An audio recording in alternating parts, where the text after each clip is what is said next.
Mis queridos hermanos, estamos llegando al momento crucial de la comprensión, del conocimiento, de la reparación completa que nuestro Señor Jesucristo nos pide en el libro de cielo,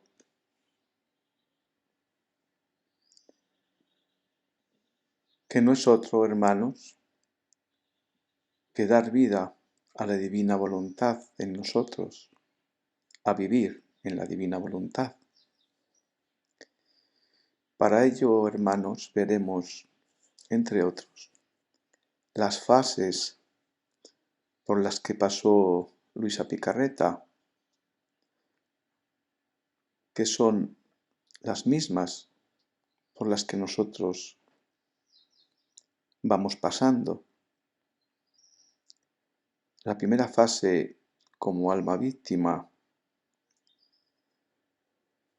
la segunda, nuestro Señor nos va prestando su voluntad poco a poco para hacer unos actos en la divina voluntad, luego se aparta, después vuelve a concurrir con nosotros hasta irnos acostumbrando a ese proceso,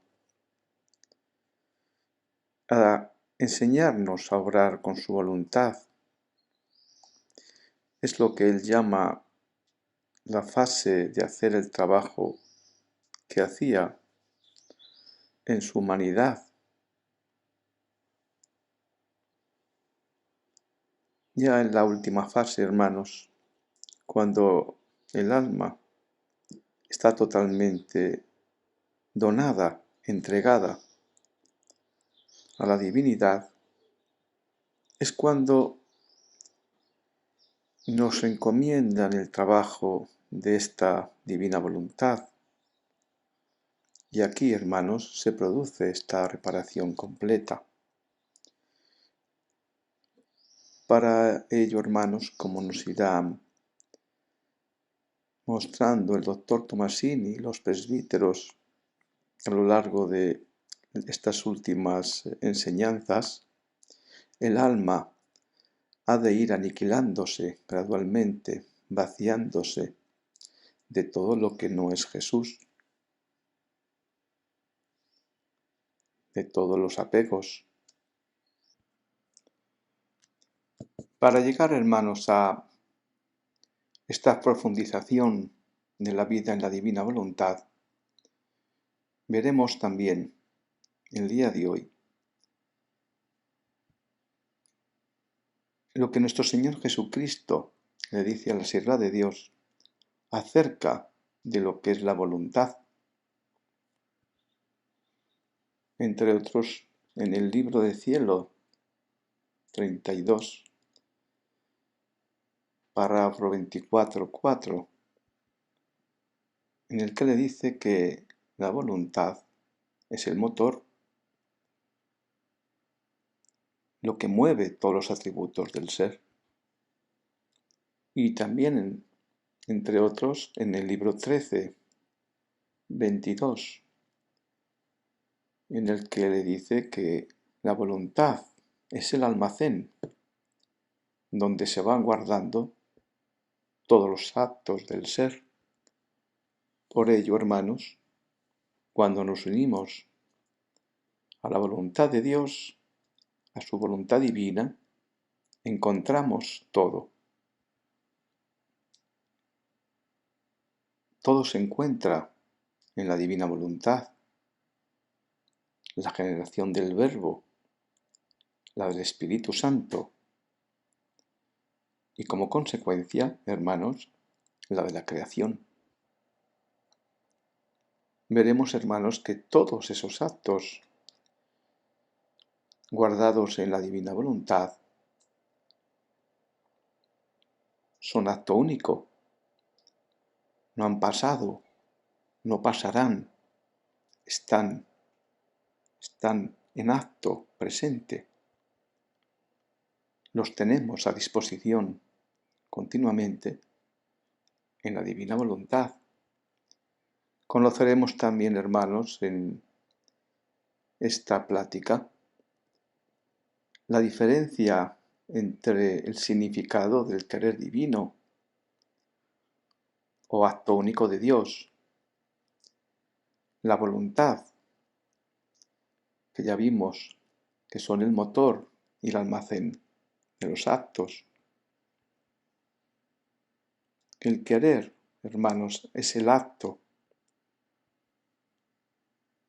y que el fiat es el hacedor de los actos.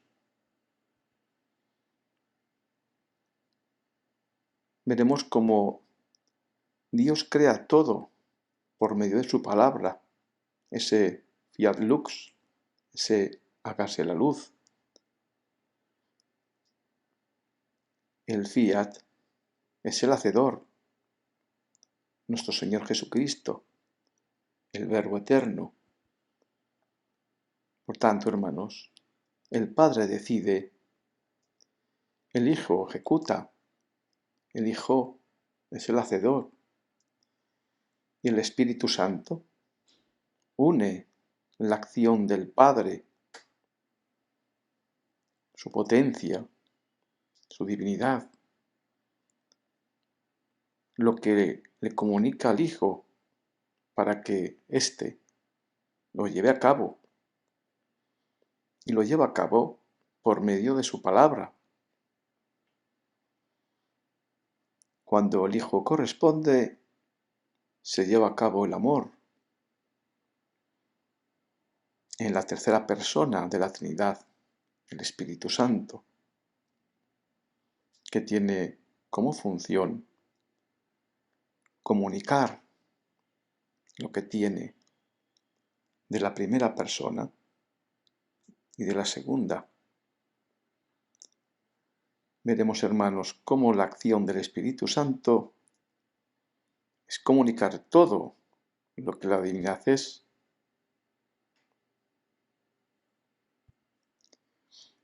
Doctor Tomasini, muchas gracias de nuevo por este privilegio que nuestro Señor nos concede a través de usted y de nuestros queridos padres Osvaldo, Pietro, Ángel, Silvio. Sí, Padre Ángel, perdón. Sí, entonces vamos a ver, en el volumen 11, no es el número 6 o el 2, hay un momento que Luisa le pregunta al Señor si ya le da la voluntad divina como vida. Y Jesús le dice que sí, que se la da. O sea que parece que ya en ese momento, el volumen 11 es cuando ya Jesús le confirma que se la ha dado. Y luego da una señal que es que los efectos de los actos de los demás en nosotros los recibe Él. Y nosotros entonces no nos damos cuenta, o sea, como que nos afecta menos porque lo ha recibido el Señor. Entonces aquí es decir, creer que Jesús ya lo ha dicho. Ahora, ¿cómo nosotros podemos saber en qué momento nos da esa divina voluntad como vida propia, como vida en nosotros? ¿No? Bueno, en primer lugar, Luisa pasa por varias etapas. La primera etapa, Jesús la pone como alma víctima. O sea, como alma víctima, las que hemos conocido. Sí. Sufrir de toda la parte exterior de los dolores y los sufrimientos de Jesús. Llega un momento en que le dice que ya como alma víctima ya terminó, que ahora le va a dar un trabajo diferente. Dice, te voy a dar el trabajo de hacer lo que hacía mi humanidad en mi voluntad. ¿Qué hacía la humanidad de Jesús en la divina voluntad? Bueno, todo lo unía, todo lo ofrecía y todo lo extendía a toda la familia humana en todo lo que él hacía. Pensamientos, palabras, acciones, pasos, todo. Y un tiempo después le vuelve a cambiar el oficio y le dice, ahora te voy a dar un oficio más grande todavía. Vas a hacer el oficio que hacía mi voluntad en mi humanidad. Ahora, le da el oficio de la divina voluntad, ¿sí? Ya. Le da la inmensidad, le da la omnividencia, le da la omnipotencia, o sea, le da todo lo que es la divinidad y eso lo va a poner ahora en sus actos. Ya. Parecería lo mismo, pero es diferente. En una es la humanidad uniéndose a la divina voluntad y en la otra es la divina voluntad tomándolo de la humanidad para llevarlo y ponerlo a beneficio de todos, pero con la potencia de la divina voluntad. Por eso es que el alma, cuando ya vive en esta divina voluntad, tiene la capacidad de poder extender en todo lo que ella hizo en la humanidad de Jesús. Y ahora es nuestro. Ya no es de Jesús ni es mío, es nuestro. En la etapa entonces en la que la humanidad pone su humanidad en la divina voluntad, ¿no sería hacer la voluntad de Dios? No, porque el cumplir la voluntad de Dios es la parte exterior, la parte del siervo. Un siervo que obedece las órdenes de su amo. Esa es cumplir la voluntad de Dios. Así es como hemos vivido hasta ahora. Sí, exacto. Ahora, el poner las acciones en la divina voluntad ya es ponerla, unirla voluntariamente sabiendo todo lo que se va a realizar. ¿Sí? Que es diferente. Entonces, no es cumplir, sino es vivir en la divina voluntad. Y la última etapa es nos dota con todo lo que es ella, para que ahora la criatura lo pueda llevar a cabo desde ella. Esto, por ejemplo, Jesús, que decía que él también ponía de tal manera la voluntad que era el Padre quien actuaba con la voluntad divina en los actos que iba haciendo, de tal manera que el Señor como que dejaba que actuara su Padre a través de él. O sea, la divina voluntad, pero como el Padre en cuanto a acción del Padre, aunque sean las tres personas, ¿no? Sí, eso el Señor, por lo tanto, iba actuando, pero dejando actuar al Padre, al Padre en lo que él iba haciendo en su humanidad. Pero bueno, es la potencia del Padre que actuaba. No sé si eso también se puede entender como, así como nosotros tenemos que dejar actuar la voluntad divina, el, dejaba actuar la voluntad divina del Padre. O sea, como concurriendo el Padre a hacer eso. ¿Sí? Los tres concurren. Sí. Es que aquí está la confusión. Una confusión que, bueno, no se podía aclarar hasta ahora con los escritos de Luisa. O sea, una confusión en que estamos pensando en tres personas, pero las estamos homologando a como somos nosotros. Entonces, nosotros, por ejemplo, ahorita aquí somos 6, 7 personas las que estamos en esta transmisión. Bueno, yo pregunto, ¿cómo podríamos concurrir los 7 en las acciones de todos? Me resulta imposible pensar que yo puedo concurrir en las acciones de usted que está en otro lugar. Y usted no podría concurrir a mis acciones que yo estoy haciendo aquí, porque tenemos diferente voluntad, diferente vida. Pero si nuestra voluntad fuera la misma, no importa que usted estuviera en China y yo aquí, estaríamos haciendo lo mismo.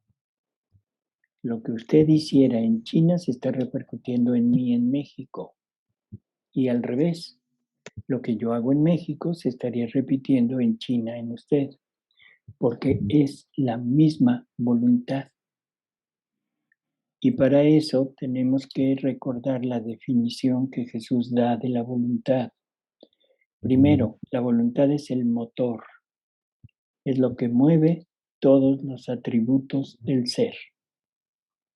Y segundo, dice, la voluntad es como un almacén, como una caja donde se van guardando todos los actos del ser.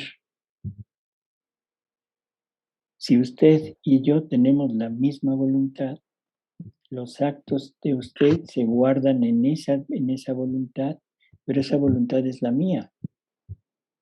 Por lo tanto, lo que usted guardó en esa voluntad lo tengo yo como propiedad. Yo concurrí con usted. Y lo que yo hice se guardó en esa voluntad y ahora esa voluntad está en los 7 que estamos aquí. Por lo tanto, los 7 están concurriendo conmigo. No, porque también hay otra cosa, no sé, como hay dos acciones ad intra, estas acciones son ad extra, por lo tanto están fuera de la intimidad divina, pero es la propia voluntad que actúa desde fuera. Y ahí es donde se guardan todas las cosas, porque no es, si desde toda la eternidad es el acto único, está como acto único, pero no todavía en el ad extra. Cuando ya ha salido ad extra es cuando ya ahí todos los actos que se han hecho ad extra se guardan en esa voluntad, en su acción ad extra. No sé si también es así o no. Pero también los ad intra. También. Claro, es la voluntad divina. Y Sí. los actos, la generación del Verbo y la procedencia del Espíritu Santo son actos divinos que están guardados en la divina voluntad. Exacto. Por eso es que es un acto único y todo en acto. Nunca han pasado. Están ahí en la divina voluntad a disposición de ellos mismos. Yo lo entiendo de una manera más sencilla, aunque es complicado, digo yo, porque en el tema de la voluntad es el querer, ¿no? Me refiero de la voluntad humana. Mi querer, el querer humano es egoísta, se puede decir, ¿no? Interesado. Querer bien la divina voluntad es yo entiendo ahora la palabra, porque usa mucho la palabra aniquilarse. Me sonaba un poco fuerte a mí la palabra aniquilar. Mi alma queda aniquilada, dice ella, ¿no? Entonces, yo decía, ¿por qué dice aniquilar? Como que se desapareciera. Si no es la forma que ella siente al querer ser la voluntad de Dios, ¿no? Prácticamente es como dice San Pablo, no vivo yo, sino Cristo quien vive en mí. En el sentido de que la divina voluntad, vivir la divina voluntad significa eso, que en cada momento ser consciente de que hay que obrar con el querer de Dios, y eso no es fácil, ¿no? No es fácil tener esa conciencia en todo lo que hacemos, cuando visitamos a los enfermos, cuando vamos a predicar, cuando celebramos la misa, cuando voy caminando por la calle, cuando estoy comiendo, pero entre más seamos conscientes, creo que se va experimentando mejor, pero es un aniquilarse cotidianamente, ¿no? Porque siempre tendemos a dispersarnos.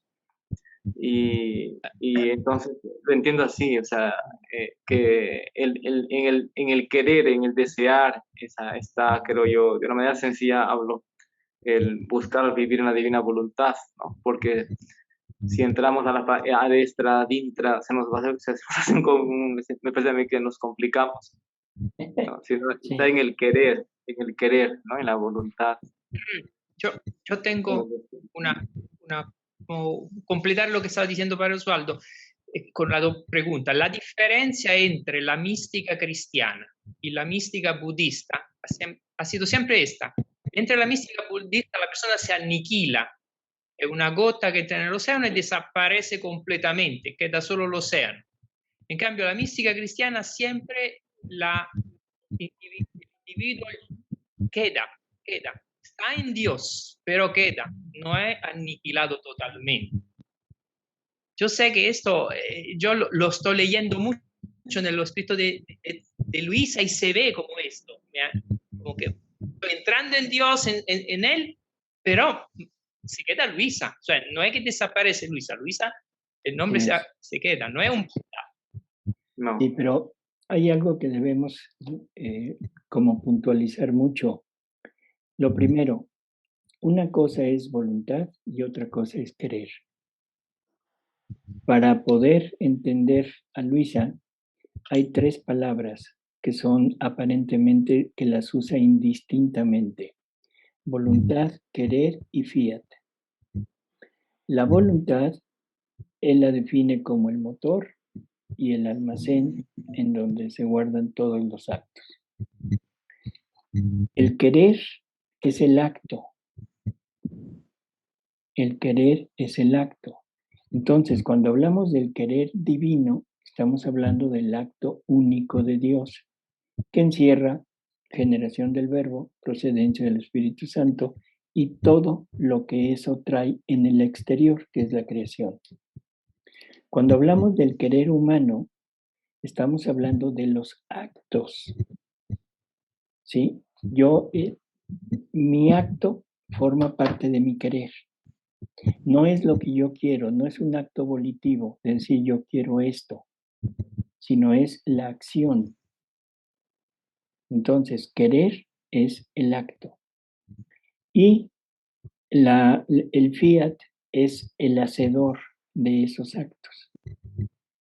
Fiat quiere decir hágase, es la palabra de Dios, que es un verbo, o sea, el verbo de hacer es una acción, y ese verbo es la segunda persona de la Trinidad.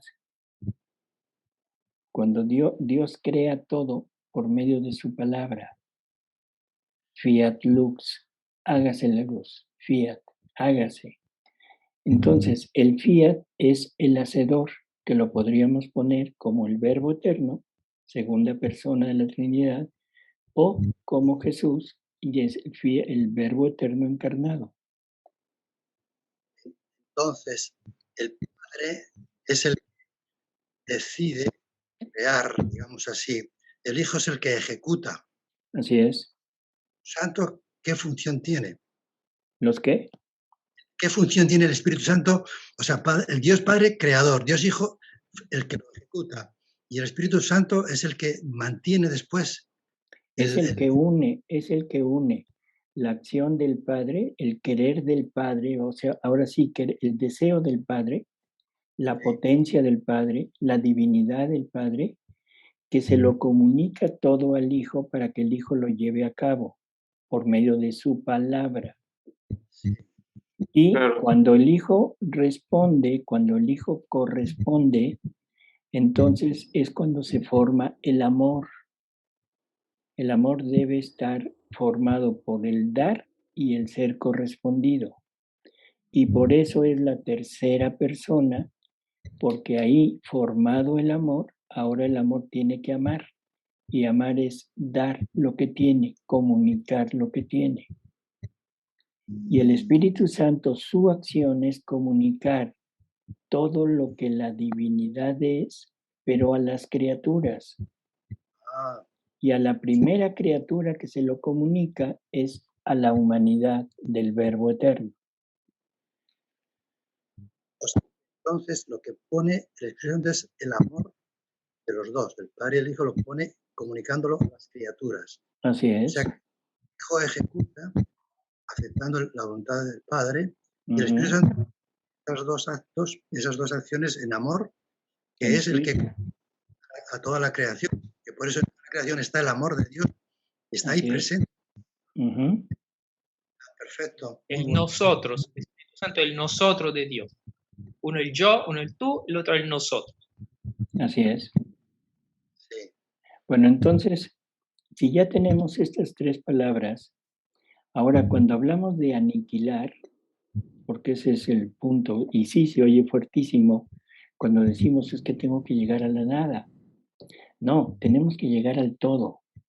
Y por eso lo primero que hicimos fue hablar de Adán, para entender la gran diferencia del hombre creado por Dios con lo que nosotros somos.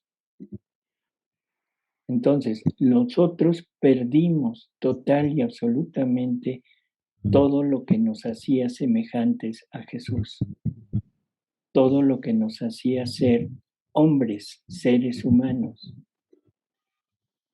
Lo perdimos, por lo tanto nos quedamos como animales racionales, una especie superior a los animales que conocemos, pero a final de cuentas animales. Esa vida animal no me corresponde, no es lo que yo debería de ser, y es lo que hemos ido creciendo continuamente a través de toda nuestra vida. Cuando llega Jesús a este mundo, ahora Él nos redime y nos da participación en la vida divina a través de la gracia.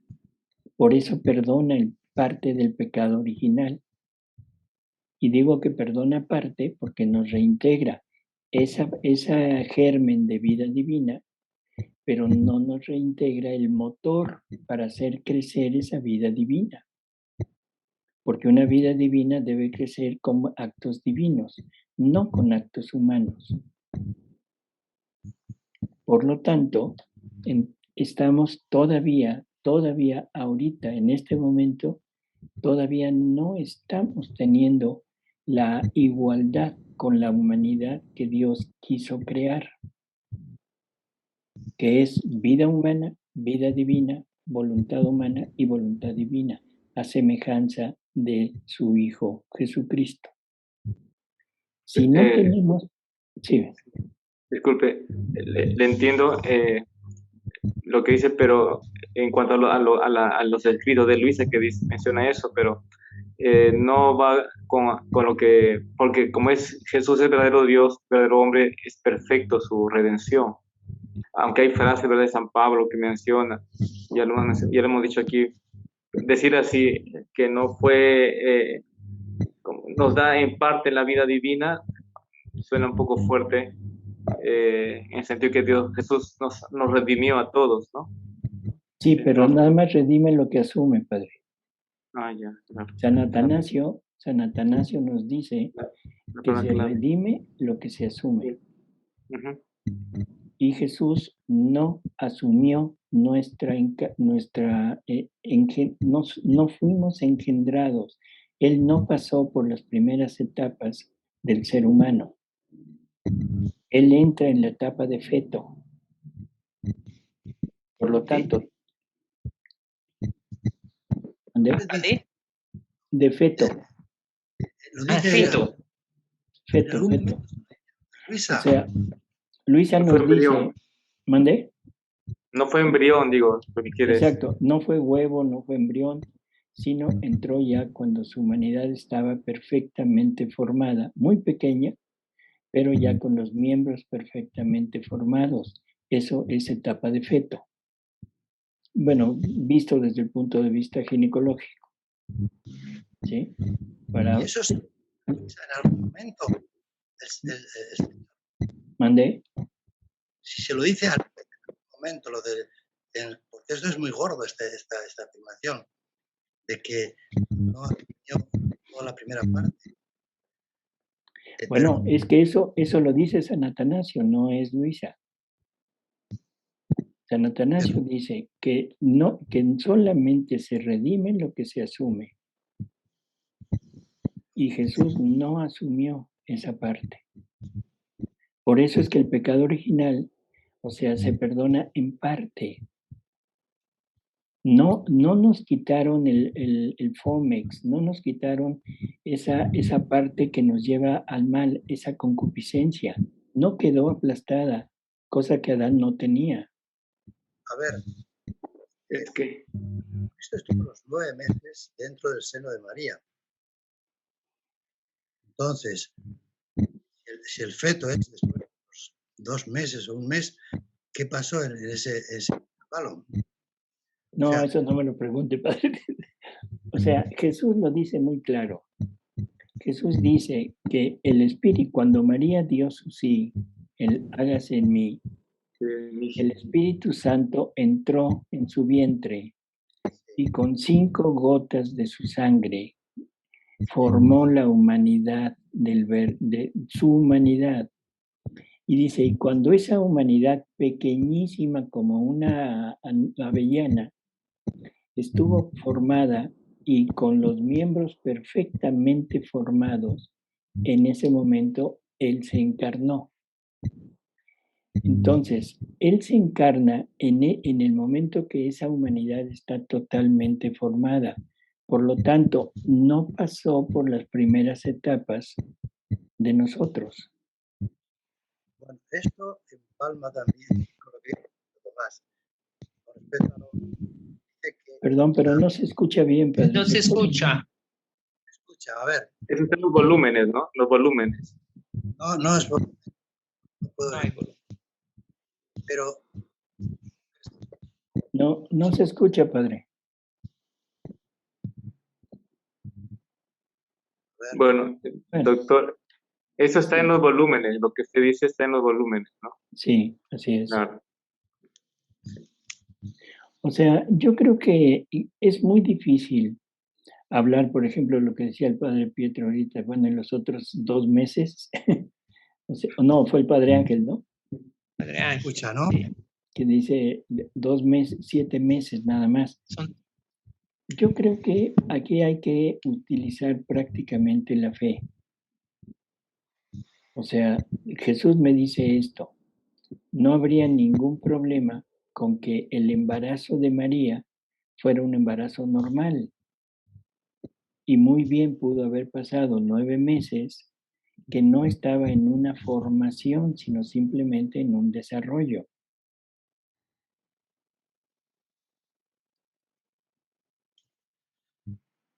Pasa No que sé. entonces, qué pena que no.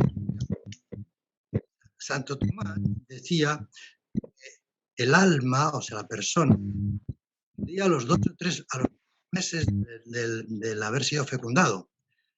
Se infundía eso después, que no puede ser porque entonces eso ya, ahí no está Jesús, sería, Santa Hildegarda dice lo mismo. ¿eh? Santa Hildegarda dice que el alma es infundida en el segundo mes. Pero entonces, Pero antes espéreme tantito. Es que no es que sea que se crea el alma. El alma está creada en el momento que se forma el cuerpo. O sea, en el momento de la fecundación, en ese momento Dios crea el alma. sí, Ya ese huevito, ese embrión ya tiene un alma, pero esa alma se infunde en el ser más o menos al segundo mes. Y en María Valtorta dice algo semejante. Él está hablando de la vida, que es la vida, y dice que al principio de nuestra vida, no éramos diferentes del embrión que se está formando en el seno de una oveja que está ahí junto. Dice, en el principio no eran más que un embrión animal como el que está en esa oveja. La verdadera vida empieza cuando se infunde el alma, pero el alma ya está creada. Eso es doctrina de la iglesia. Que es, ¿A Dios qué le crea, llaman, a qué le llaman infundir? Infundir, crear e infundir. ¿Cuál es la creada diferencia? ya está el alma y está el Ah, cuerpo. infundir. Y infundirla es ya unirla, formarla, informar. ponerla, ¿no? Entonces, lo que pasa es que, escucha, al principio, la vida, Está mal su audio, Padre Ángel. Padre Ángel, no se escucha. bueno, pues paciencia. Perdón, pero ahorita nos metimos en un terreno muy difícil. Bioética. Sí, es dificilísimo En fin, eso. Está el yo tema creo del que- aborto. Yo creo que mejor seguimos con lo de llegar a nuestra nada, ¿no? A deshacernos. Si tomamos en cuenta, vuelvo otra vez al mismo punto, si tomamos en cuenta la humanidad que Dios creó, que es vida humana, vida divina, voluntad humana y voluntad divina, eso es lo que nosotros debemos llegar a ser. Pero como no lo hemos tenido, no hemos sido creados así, Y se nos dio la redención, se nos dio el injerto de esta vida divina, este germen de vida divina, pero no es una vida divina crecida, no es una vida divina ya totalmente formada. Por lo tanto, nosotros tenemos la posibilidad de hacerla crecer con la gracia que nos hará desarrollar las virtudes, pero no será una vida completa. Por lo tanto, lo que Jesús nos pide es renuncia a todo lo que no es mío, renuncia a lo que no es semejanza mía.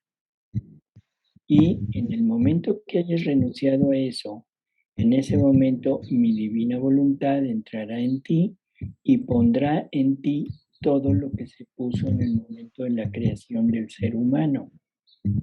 Y en ese momento el ser humano volverá a hacer lo mismo que Dios creó, pero individualizado. No quiere decir perderme, no quiere decir ya no ser yo. Ahora seré yo, pero con todo lo que Jesús nos dice que nos dotó en el momento de la creación.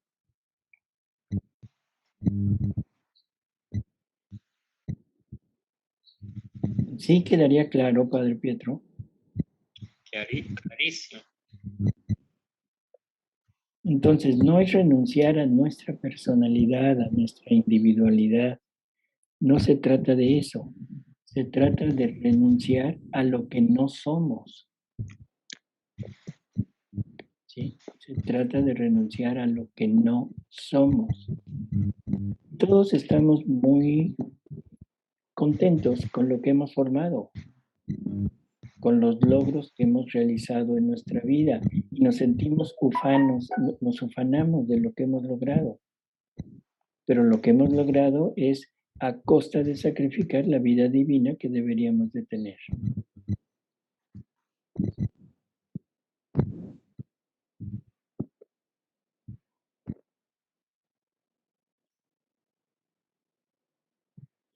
Salvador, esos estados por los que tiene que pasar Luisa, ese proceso del que comentábamos, esas fases por las que pasa ella,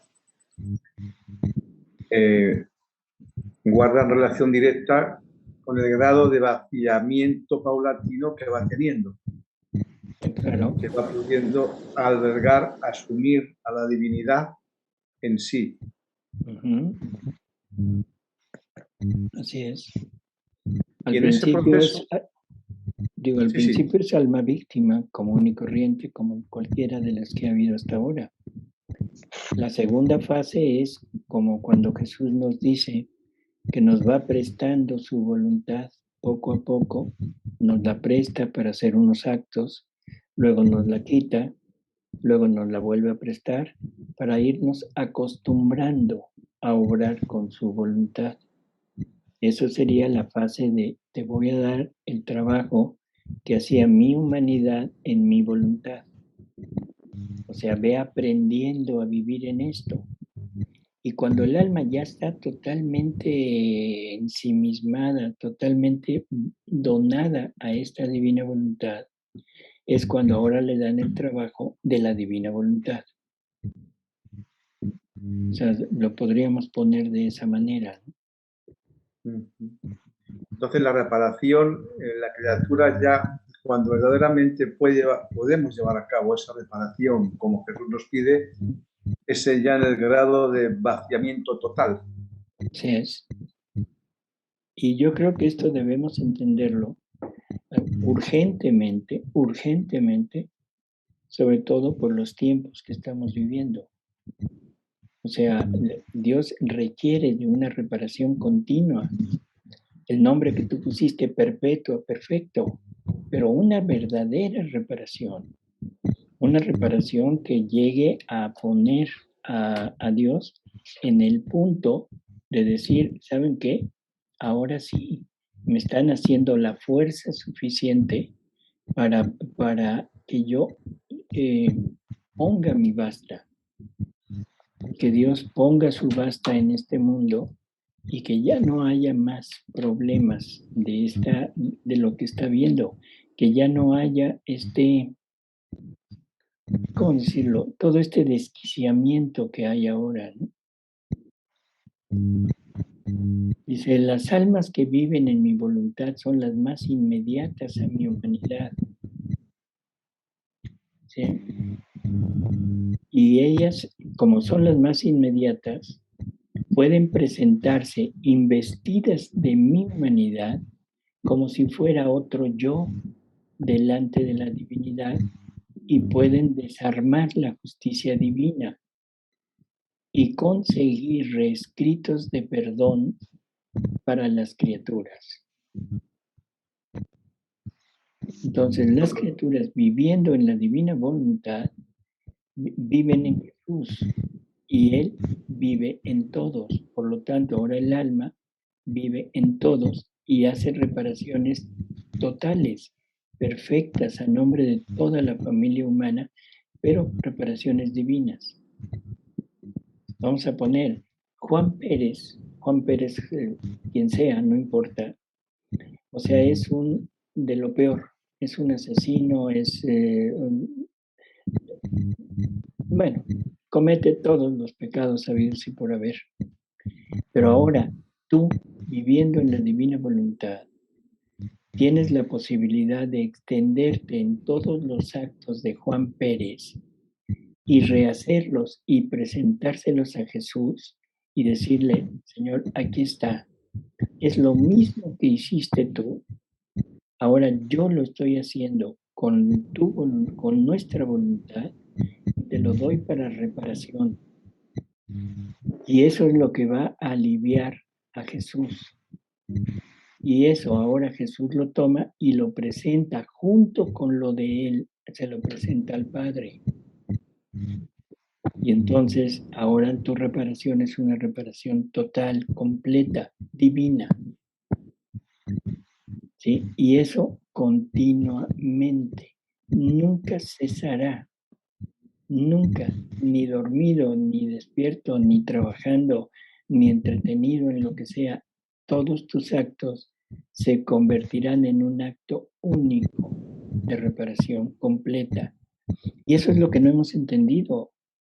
Queremos poner actos de reparación separados. No, hay que insistir en que la reparación solamente se puede llevar a cabo cuando se vive en la divina voluntad. Si no, no es una reparación completa. Imagino, Salvador, que al igual que hay grados de vida en la divina voluntad, en función de ese vaciamiento que va obteniendo la criatura, si hasta el final no es vida divina, porque no hay un vaciamiento absoluto, por deducción podríamos decir que también la reparación va a ser proporcional a ese grado de vaciamiento que vamos obteniendo en cada una de estas fases. ¿Se podría interpretar así? Puedes. Luego, la reparación completa, hasta que un alma no tiene ese vaciamiento total, ese aniquilamiento total, no se lleva a cabo. No es que yo me crea lo que estoy diciendo, estoy intentando expresar que ese proceso que sigue Luisa, en el que esa progresión, esa evolución en la instauración en ella de la divina voluntad, es un proceso que se va gestando en la misma proporción de su vaciamiento. Así es. Así es. Entonces, en ese sentido, no hacemos vida hasta en tanto no llegamos al cuarto grado. No haces vida continua. Continuo, sí. No haces son vida actos continua, son actos divinos. Y en cada acto divino va la reparación completa. En cada acto. Si nada más haces un acto en el día, bueno, en ese acto le llegó a él una reparación completa, divina. No continuó, pero en ese momento se la diste. Cuando Jesús le dice a Luisa que él suple, ¿en esa suplencia no continúa esa reparación? Sí, pero no como tuya. Pero él obtiene, él obtiene reparación. Por eso, él se está reparando a sí mismo. Uh-huh. Pero el punto, estamos hablando de lo que la criatura le puede ofrecer desde un punto de vista voluntario.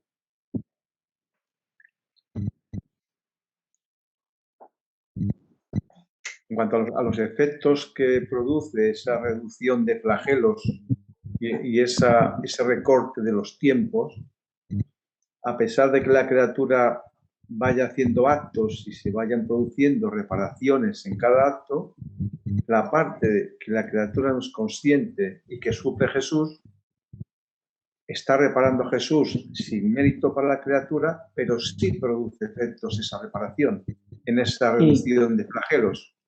Pero esa es de él. Eso es lo que él hizo. Y él hizo no para él lo hizo para el Padre. Y ahora lo que él espera es que nosotros nos unamos para repararlo a él. Sí, pero en esa reparación que él hace al Padre, porque son sus reparaciones, se producen efectos también para reducir flagelos y acortar tiempos, ¿o no? ¿Qué te digo ahí si no sé? Uh-huh. Definitivamente no sé. O sea, porque él habla de la reparación de la criatura. Y esa es reparación de él al Padre. Lo que sí es seguro que esa reparación que él sigue haciendo sigue contribuyendo a la redención, o sea, a la salvación. Uh-huh.